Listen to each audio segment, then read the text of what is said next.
นี่ก็เป็นพระน้องชายกับพระของเซียนเกรงไกรครับ วัดเขาตะเขาพี่ แต่ว่า เคยได้ยินไหม จักอยู่ นี่ดู โกเขา ยันของ โปคำเข้า เบื้องหลังครับโปคำเข้าเข้าตะเขา อย่างแจ่มครับ เก่า ใช่ก็นางจอมเก่าเราเอาไว้ หลว ดู งพ่อแดง เวลาเราไปเจอ บ้านเฮาบ่มีเด้เห็นแต่ของไกลๆเด้ แต่ตอนนี้ผมไม่มีเงินไง เดี๋ยว เข้า อัน ใจ นี้ ไหม พระ ผมใช้รับปริญญาร่วมหมดแล้วเหลือแต่ค่ารถ ก็โอนมาดิ ก็ผม อย่าง ไม่มี แจ่ม เงิ เล น ย ว่าพระยันจากไหนครับ เกี่ยวกับแพงเพชร แจ่มอย่างสวยครับ แสดงโมนี้บริลิน ขึ้นเดียวกันกับซุ้ม มี ก่ มีอยู่ อน เขาหมอหลายอยู่ ซุ้มเศรษฐีแต่ว่า อันนี้ขึ้นตำหลัก น่าจะมีอยู่แต่หมอเอาเบิ่งแค่ย่อย ถ้าดูซุ้มกอกุ ๆก็เพราะว่ามันมั่วสลัวครับ กว่าปีจะ100 ปี กรอบมันมั่วสลัว พอน้ำซื้อซะก่อนจ้ะ โอเคเลยครับอันนี้ขออนุญาตเซ็นไกลๆถ้าขอคลิปไปลง YouTube หน่อยสดใจแล้ว ลูกอม พระกูนี่มีเสน่ห์ เขาดูเรื่องครับแต่ว่า สมมติเขาไม่เล่น เขาจะไม่ เขาเรียกว่า บอก โอเคเลย บ่งบอกวัด ดีคัดเงาเด้ ขออนุญาตเซ็นไกลๆครับขอ แม้นมีน้ำยา คลิปไปลง แล้วมัน ไข่ คลิป เพราะ ที่ ว่า ใส่ YouTube ครับ แม่น เซ็นไกลๆอนุญาตแล้ อัน ว นี้ที่เริ่มมาจากจับ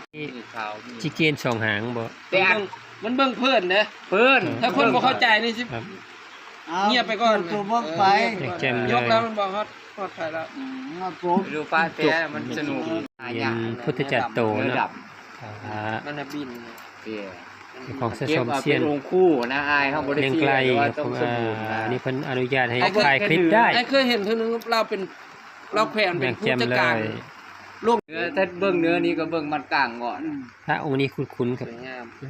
เหมือน พวงแรกที่ ครับ สะสมพระกุ ครับคล้ายครับข้าวว่าผมมีอยู่แต่ไม่น่าจะมี ถ้าเบื้องเนื้อนี้เบื้องมันกลางได้อายเอาไป สม ต่อ เด็จ ยอดได้เลย สมเด็จจัก กลางบักพระบอก สอง กลาง สี่ สุ ห พรร ก ณนี่แหละ แปด ครับ เก้า แผนมันกลาง สมเด็จเก้าสัน สมเด็จพันนางเก้าสัน สักกระจายพระ แต่ กุ ว่า อันนี้ก็เป็นพระกุ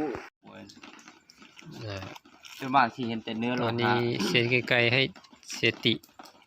สองพระ เยอะแยะ สะสม พระ ครับ ผมพระแบบพระนกกระแสจริงแต่ว่า เสติกับเสียไกลๆครับ ขอเป็นแท้ สิทธิ์กับอาจารย์เจอกัน หอมบ้างนะวันบ้าง สิกับอาจารย์เจอ ไม่รู้ครับแต่เป็นของพระหลักของเซียนเกรียงไกรครับ อย่างแจ่ม แผนบอกที่ งาม ขนาดบินเนี่ย ไม่ ยัง เคยเห็นเลย มีราคาแล้วล่ะ พญาอย่างอันนี้คือเป็นๆนะครับ ชื่อว่าเขาเป็นม พ วย ระนาง เสื พ อ ญาของวัดไอปราสาทบุญยวาส